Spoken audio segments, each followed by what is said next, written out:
Olá, vamos olhar mais alguns itens sobre interrupções com MSP430.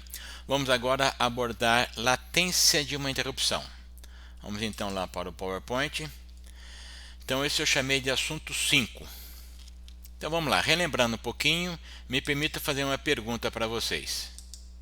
Para esse problema aqui que nós já vimos, o MSP precisa receber 1000 bytes. A porta paralela, então, recebendo os bytes, o strobe para indicar a validade de quando cada byte está válido. Aí eu faço a pergunta, será que eu consigo receber, sem perder nenhum dado, uma taxa de 100 bytes por segundo?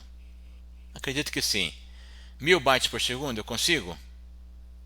Também acho que sim. 10 mil? 20 mil? 50 mil? 100 mil? 200 mil? 500 mil? 1 milhão? Qual será o limite? Ou colocando o problema de outra forma, eu digo a vocês que a taxa com que os dados chegam é muito alta. Se é muito alta, vocês deveriam escolher o método de recepção mais rápido possível. E das três opções, qual é o mais rápido? Qual é o mais veloz?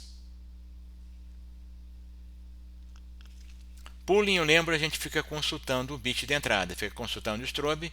Quando ele vai a 1, eu leio o dado. A interrupção é quando o strobe vai a 1, o hardware do MSP provoca a interrupção e aí eu leio o dado. DMA eu não comentei com vocês ainda, mas é acesso direto à memória, já indico que é o mais rápido de todos. Então, excluindo o DMA, entre pooling e interrupção, qual é o mais rápido? Muita gente fica tentada a responder que interrupção é o mais rápido, o que está completamente errado. Mais rápido é o pooling. Eu consigo responder muito mais rápido do que a interrupção. Por que será que a interrupção é muito mais lento? Vamos relembrar uns itens. O que acontece quando chega uma interrupção? A CPU termina de executar a instrução atual. Guarda o contador de programa na pilha. Guarda o registrador de status na pilha. Verifica, no caso de várias interrupções pendentes, quem é a mais prioritária. Zera a flag que provocou a interrupção. Zera o registrador de status. E pega no vetor de interrupções, na tabela de vetores de interrupção, o endereço a carregar no contador do programa. Ora, as bolas, tudo isso consome tempo. Reparem que se eu estivesse fazendo o pooling, que é aquele que fica checando a entrada a todo instante, assim que ele mudar de valor eu posso responder. Aqui não. Pelo menos eu tenho que aguardar o tempo para tudo isso acontecer. Isso aqui demora 6 ciclos do clock da CPU. A grosso modo seriam 6 instruções. Então repare que já perdi aí. E quando eu retorno de uma interrupção, quais são as etapas? O registrador de status é retirado da pilha. O contador de programa é recuperado da pilha, ou seja, o topo da pilha é carregado no contador de programa, e a execução continua a partir do programa principal. Isso consome 5 ciclos. Poxa, 6 mais 5, 11. Então a latência mínima de uma interrupção é de 11 ciclos. 6 para entrar na interrupção e 5 para retornar. E fora isso, o tempo que gasta lá dentro. Então, se eu comparo a interrupção com pooling, a interrupção já sai perdendo 11 ciclos. Isso considerando que seja aquela interrupção mais simples, aquela onde uma posição na tabela de vetor tem só um evento que a provoca. Vamos olhar esse caso aqui, que é o exemplo da porta P1. Isso aqui é uma imagem do manual do MSP 430 para o caso do gerenciador da interrupção da porta P1. Eu lembro que a porta P1, quando acontece essa interrupção, é um único vetor, só que eu tenho 8 candidatos, que são os 8 bits, as 8 pinos da porta. Quem provocou a interrupção? Há que se verificar isso. Então vamos dar uma olhada nessa figura do manual, que ela é muito elucidativa.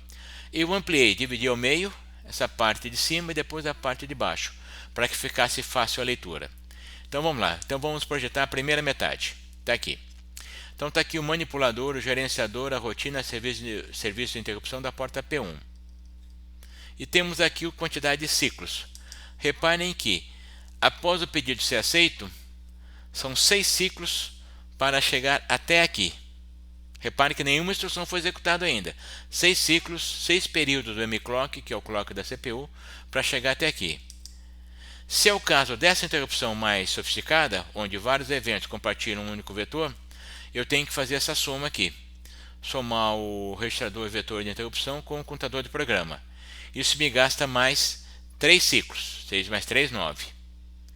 E em função dessa conta, eu vou fazer um desses saltos aqui. Gasto mais 2 ciclos para executar o salto. 6 mais 3, 9, mais 2, 11. Então, depois de 11 ciclos, eu começo a executar a primeira instrução da rotina de interrupção correta. Reparem que esse é aquele caso onde eu tenho vários eventos que provocam uma única interrupção, perfeito?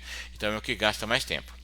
Então, para esse caso em específico, eu gastei 11 só para chegar na primeira instrução da minha rotina que vai tratar da interrupção daquele pino.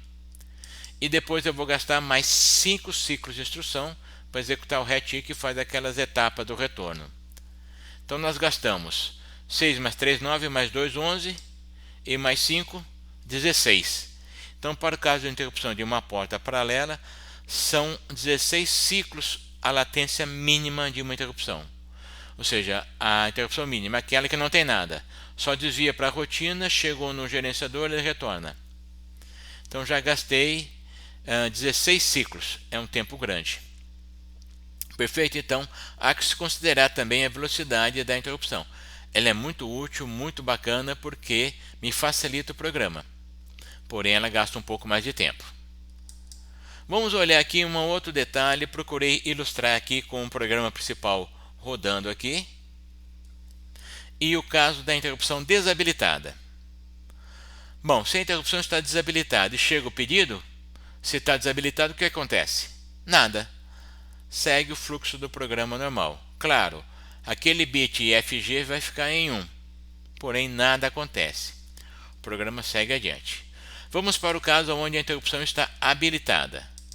Então, enquanto estava executando a instrução 2, chegou o pedido da interrupção A. O que vai acontecer? Ao terminar a instrução 2, é feito aquele desvio para a rotina que atende a interrupção. Eu vou imaginar que essa interrupção é aquela mais simples, onde só um evento, onde um evento é o único usuário de uma determinada posição da tabela de vetores, perfeito? Um vetor para um único evento. Então está aqui, chegou a interrupção nesse momento, depois de 6 mclocks, começo a executar a minha instrução, ou melhor, a minha subrotina de interrupção. Quando executar o RET-I consome 5 mclocks. Eu deixei separado aqui para ilustrar, mas 5 mclocks é o tempo consumido pelo RET-I. Então, depois de 5 mclocks, quando eu comecei a executar o RET-I, depois de 5 mclocks, aí eu volto a execução para o programa principal. Repare então que o programa principal executou a instrução 1, 2, parou um tempão, 3, 4, seguiu adiante. Então, a interrupção roubou o tempo do meu programa principal. Quanto tempo ela roubou? Não sei. No mínimo 11 mclocks, 11 ciclos do relógio da CPU. Quanto tempo gastam as instruções? 20, 21, 22, 20? Eu não sei. Então não sei quanto tempo. Porém já está começando a ficar óbvio para vocês que uma rotina que trata a interrupção deve ser curta, deve ser rápida. Porque senão vai deixar o programa principal muito tempo parado. Ficou bem claro? Então a instrução RET-I que consome 5 mclocks. Vamos para um caso ainda mais sofisticado. Então está aqui o programa principal, instrução 1, instrução 2, a interrupção está habilitada. No momento que está sendo executada a instrução 2, chega a interrupção A. Muito bem, então depois de 6 mclocks, começa a ser executada a primeira instrução que trata da interrupção A, instrução 20, 21 e etc. Porém, quando eu estava executando a instrução 21, chegou o pedido para a interrupção B. Lembrando que uma interrupção não interrompe outra interrupção, o que vai acontecer com esse pedido aqui? Vai ficar pendente, vai ficar pendurado. E no momento em que essa interrupção A executar a última instrução, que é o RET-I, que vai consumir 5 mclocks, a partir desse momento aí começa os 6 mclocks relativos à instrução, ou melhor, à interrupção B. Depois de 6 mclocks vai ser executada a primeira instrução da rotina que trata da interrupção B. Mas aí eu faço uma pergunta. Desde o momento que chegou o pedido da interrupção B até esse instante que a interrupção começa a ser atendida, quanto tempo se passou? Não sei. Quem vai ditar esse tempo é a duração da rotina que tratou a interrupção A. Reparem que quanto mais tempo ela demorar, maior será a latência da interrupção B. Opa, então vou escrever rotinas curtas. Muito bem. Depois de uma certa quantidade de mclocks, após os 5 períodos para executar o RET, começa a executar as rotinas, as instruções da rotina que trata da interrupção B. E assim vai, 30, 31, depois não sei quanto tempo, não sei quantas instruções, é executado o RET. O RET consome 5 mclocks. Então depois desse instante aqui, depois desse RET, aí sim continua o meu programa principal. Instrução 1, instrução 2, instrução 3. Quanto tempo se passou entre a instrução 1 e a instrução 3? Não sei. Tem que ver quanto tempo essa rotina consumiu e quanto tempo essa consumiu. Perfeito? Acho que assim nós conseguimos ilustrar muito bem o que acontece com as interrupções. E uma interrupção não entra em cima da outra. Se eu tiver como um pedido muito intenso de interrupções, pode ser que hajam vários pedidos simultâneos e as interrupções de menor prioridade nunca sejam aceitas. Porém, não se assustem. Use interrupções pra caramba. Use interrupções da beça. É muito raro o caso onde vocês saturam. Claro, não é difícil acontecer, mas se preocupem com isso. Mas use as interrupções. Então, continuando aqui, algumas recomendações bem simples, bem gerais sobre interrupções. Primeira delas, as rotinas que servem às interrupções devem ser as mais breves possíveis. Façam rotinas curtas, simples. Outro tópico. Nunca pare, estou usando a palavra dentro aqui, nunca pare dentro de uma interrupção esperando por um evento acontecer. Já vi programas, onde o aluno parava dentro de uma rotina de interrupção esperando o usuário apertar uma chave. Não vai funcionar. Ou a rotina de interrupção parava esperando um evento externo que era chegar a um determinado byte por um determinado pino ou um determinado pino mudar de nível. Evitem isso. A interrupção deve ter um tempo finito, um tempo determinístico de duração. O mais próximo possível que você chegar de determinístico. Porém, não pare esperando um evento aleatório dentro de uma rotina de interrupção. Isso é suicídio. Não é uma boa ideia usar a interrupção para monitorar chaves. Vocês sofreram durante o nosso estudo de assembly, monitorando chaves, tratando de rebotes, etc. E quando viram interrupções, devem ser tentados a pensar assim, poxa, veio a solução para facilitar o meu tratamento das chaves. Vou usar interrupções. Cada vez que a chave apertar em um flanco de descida, eu então vou colocar a interrupção para o flanco de descida. Errado. Suicídio também.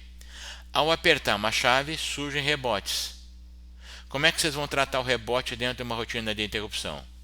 Vão colocar um delay? Exatamente o que falamos para não fazer aqui. Mas vamos abusar. Vamos imaginar que vocês estejam usando uma chave, ou melhor, falei errado, Vamos imaginar que vocês estejam usando uma rotina de interrupção por flanco e descida para monitorar uma chave. E estão abusando e usando um delay. Muito bem, o usuário apertou a chave, ao flanco e descida, há um desvio para a rotina que trata a interrupção e, abusando, colocamos um delay lá. Muito bem.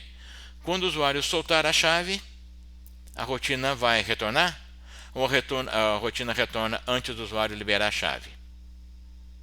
Podemos falar, bom, a rotina pode retornar antes do usuário liberar a chave, Então o usuário apertou a chave, o flanco descida, a interrupção, debounce, o delay, e terminou de fazer o que precisava ser feito, retornou. Eu sou lento, eu sou usuário, sou lento, ainda estou com a chave acionada. Quando eu liberar a chave, vai ver o flanco de subida. Nada vai acontecer, porque a minha interrupção é para o flanco de descida. Porém, vamos ter rebotes. E vai ter um rebote com o flanco de descida e erroneamente a chave vai interromper novamente. Ou seja, o fato de eu liberar a chave também provoca interrupção. Também provoca flanco de descida. Então terei que colocar na rotina de interrupção que trata a chave, assim que acontecer o flanco de descida, um atraso para eliminar os rebotes desse flanco. Realizar as ações decorrentes ou necessárias pelo acionamento dessa chave, depois esperar o usuário liberar a chave. E assim que ele liberar a chave, mais um delay para eliminar os rebotes pela soltura, pela liberação da chave. A rotina vai ficar muito longa. Suicídio, não façam isso. Então, dica simples: não monitorem chaves usando interrupção. Podemos até pensar mais para frente, quando olharmos timers, pensar em umas formas mais inteligentes.